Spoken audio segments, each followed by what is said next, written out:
இன்றைக்கி நம்ம வீடியோவில் என்ன பார்க்க போகிறோம் அப்படின்னு பார்த்தீங்கன்னா சைவ நெத்திலி மீன் குழம்பு தான் பார்க்க போகிறோம். அவ்வளோ ஒரு டேஸ்ட்டாக இருக்கும். ரொம்ப ஒரு டிஃப்ரெண்ட்டான ரெசிபி தான் உங்ககிட்ட ஷேர் பண்ணிக்க போகிறேன். வீடியோ ஸ்கிப் பண்ணாமல் பாருங்கள். நான் 1 கப் அளவுக்கு கடலை மாவு எடுத்து ஒரு பவுலில் ஆட் பண்ணியிருக்கேன். இப்போ நான் இது கூட பார்த்தீங்கன்னா 1 ஸ்பூன் அளவுக்கு மிளகாய்த்தூள் ஆட் பண்ணிக்கிறேன். நீங்கள் உங்கள் காரத்தை அந்த மாதிரி ஆட் பண்ணிக்கோங்க. அடுத்து தேவையான அளவு உப்பு ஆட் பண்ணிக்கலாம். 1/4 டீஸ்பூன் மஞ்சள்தூள் ஆட் பண்ணிக்கலாம். இப்போ நம்ம இதில் கொஞ்சமாக தண்ணி ஊற்றிட்டு கெட்டியாக பார்த்தீங்கன்னா பஜ்ஜி மாவு கன்சிஸ்டன்சிக்கு நம்ம இதை நல்லா மிக்ஸ் பண்ணிக்கலாம். சைவ நெத்திலி மீன் குழம்புக்கு பார்த்தீங்கன்னா நெத்திலி மீனாக நம்ம வாழைப்பூ தான் ஆட் பண்ணிக்க போகிறோம். அதை நல்லா க்ளீன் பண்ணி வச்சுருக்கேன். இப்போ நம்ம மிக்ஸ் பண்ணோம் பாருங்களேன் மாவு, அதை பாருங்கள் பஜ்ஜி மாவு பதத்துக்கு இந்த மாதிரி மிக்ஸ் பண்ணிக்கோங்க. இப்போ நான் ஒரு கடாயில் பார்த்தீங்கன்னா பொரிக்கிறதுக்கு எவ்வளோ எண்ணெய் தேவைப்படுமோ அந்தளவுக்கு எண்ணெய் ஊற்றிருக்கேன். எண்ணெய் சூடாயிருச்சு. நம்ம மிக்ஸ் பண்ணி வச்சுருக்க மாவில் பார்த்தீங்கன்னா வாழைப்பூ எடுத்துகிட்டு இந்த மாதிரி நல்லா டிப் பண்ணிக்கோங்க. டிப் பண்ணிவிட்டு இப்போ நம்ம அதை நல்லா பொரிச்சு எடுத்துக்கலாம். இதே மாதிரி நம்ம எல்லா வாழைப்பூவையும் பொரிச்சுக்கலாம்.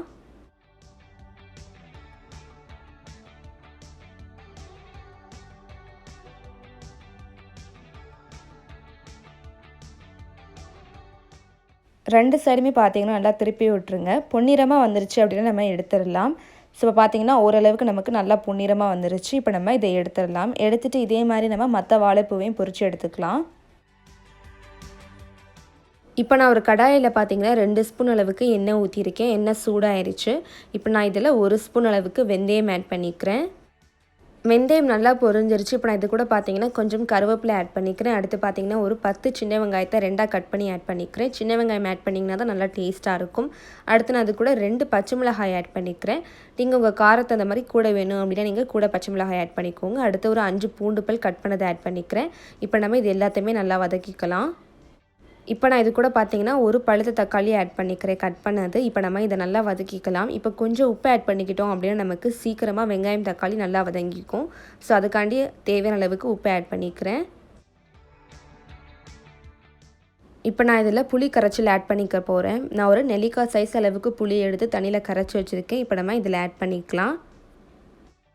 இப்போ நான் இதில் குழம்புத்தூள் ஆட் பண்ணிக்கிறேன். ஒரு 3 ஸ்பூன் அளவுக்கு ஆட் பண்ணிக்கோங்க. யூஸ்வலாக நீங்கள் குழம்புக்கு எந்த தூள் யூஸ் பண்ணுவீங்களோ அதை இதில் ஆட் பண்ணிக்கோங்க. அப்படி ஒருவேளை உங்ககிட்ட குழம்புத்தூள் இல்லை அப்படின்னா 2 ஸ்பூன் அளவுக்கு மல்லித்தூள், 1 ஸ்பூன் அளவுக்கு சீரகத்தூள், 1/2 ஸ்பூன் சோம்புத்தூள், 1/2 ஸ்பூன் மிளகுத்தூள், 1/4 ஸ்பூன் மஞ்சத்தூள். ஸோ இதை மட்டும் நீங்கள் ஆட் பண்ணால் போதும். குழம்புத்தூள் இருந்துச்சு அப்படின்னா நீங்கள் ஒரு 3 ஸ்பூன் அளவுக்கு அதில் ஆட் பண்ணிக்கோங்க. இப்போ நான் இது கூட பார்த்தீங்கன்னா மிளகாய்த்தூள் ஆட் பண்ணிக்கிறேன். நான் ஒரு 1/2 ஸ்பூன் அளவுக்கு ஆட் பண்ணிக்கிறேன். நீங்கள் உங்கள் காரத்தை அந்த மாதிரி ஆட் பண்ணிக்கோங்க. அடுத்து குழம்புக்கு தேவையான அளவு உப்பு ஆட் பண்ணிக்கோங்க. ஆட் பண்ணிவிட்டு எல்லாத்தையும் சேர்த்து நல்லா கலந்து விட்டுருங்க. மசாலாவில் பார்த்தீங்கன்னா பச்சை வாசனை போகிறதுக்கு நம்ம ஒரு 2 நிமிஷத்துக்கு மூடி வச்சுக்கலாம். இப்போ 2 நிமிஷம் ஆயிடுச்சு. நமக்கு மசாலாவில் உள்ள பச்சை வாசனை எல்லாமே போயிருக்கும். நம்ம ஓப்பன் பண்ணிக்கலாம். இந்த ஸ்டேஜில் பார்த்தீங்கன்னா நம்ம தேங்காய் பால் ஆட் பண்ணிக்கலாம். நான் ஒரு 3 டேபிள் ஸ்பூன் அளவுக்கு தேங்காய் துருவி நல்லா கெட்டியாக பால் எடுத்து வச்சுருக்கேன். இப்போ நம்ம இதில் ஆட் பண்ணிடலாம். ஆட் பண்ணிவிட்டு மூடி வச்சிடலாம். ஒரு கொதி வர வரைக்கும் நம்ம வெயிட் பண்ணலாம். இப்போ ஒரு கொதி வந்துருச்சு. நம்ம ஓப்பன் பண்ணிடலாம். பாருங்கள் நல்லா கொதிச்சிட்ருக்கு. இந்த ஸ்டேஜில் நம்ம பொரிச்சு வச்சுருக்க வாழைப்பூவை ஆட் பண்ணிடலாம். இந்த நெத்திலி குழம்பு பார்த்திங்கன்னா அப்படியே நெத்திலி மீன் குழம்பு எப்படி இருக்குமோ அதே டேஸ்ட்டில் தான் இருக்கும். யாராலையுமே கண்டுபிடிக்க முடியாது நீங்கள் வாழைப்பூவை யூஸ் பண்ணி இதை செஞ்சுருக்கீங்க அப்படின்னு.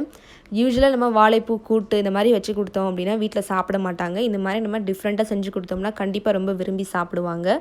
இப்போ நம்ம இதில் எல்லா நம்ம பொரிச்சு வச்சுருக்க எல்லா வாழைப்பூவையும் ஆட் பண்ணிக்கலாம். வாழைப்பூ ஆட் பண்ண பிறகு நம்ம ஒரு லைட்டாக ஒரு கிளறிட்டு இதை மூடி வச்சிடலாம். ஒரு 2 நிமிஷத்துக்கு இது கொதிச்சா போதும். அதுக்கப்புறம் நமக்கு ரெடி ஆயிரும். ஸோ மூடி வச்சுட்டு ஒரு 2 நிமிஷம் கழித்து நம்ம பார்க்கலாம். இப்போ நமக்கு 2 நிமிஷம் ஆயிடுச்சு. நம்ம ஓப்பன் பண்ணிடலாம். பாருங்கள் நமக்கு சூப்பராக சைவ நெத்திலி மீன் குழம்பு ரெடி ஆயிடுச்சு. அவ்வளோ டேஸ்ட்டாக இருக்கும். எப்படி நமக்கு நெத்திலி மீன் குழம்பு இருக்குமோ அதே மாதிரி தான் இந்த டேஸ்ட்டும் இருக்கும். ஸோ அவ்வளோ டேஸ்ட்டாக இருக்கும். ஸோ கண்டிப்பாக நீங்களும் இது போல் வீட்டில் ட்ரை பண்ணி பாருங்கள். யாராலையுமே இதை கண்டுபிடிக்க முடியாது நீங்கள் வாழைப்பூவில் செஞ்சுருக்கீங்க அப்படின்னு சொல்லிட்டு. ஸோ மறக்காமல் நீங்கள் இதை வீட்டில் ட்ரை பண்ணி பார்த்துட்டு எப்படி இருந்துச்சு அப்படின்னு சொல்லிட்டு கமெண்ட்ஸில் ஷேர் பண்ணிக்கோங்க.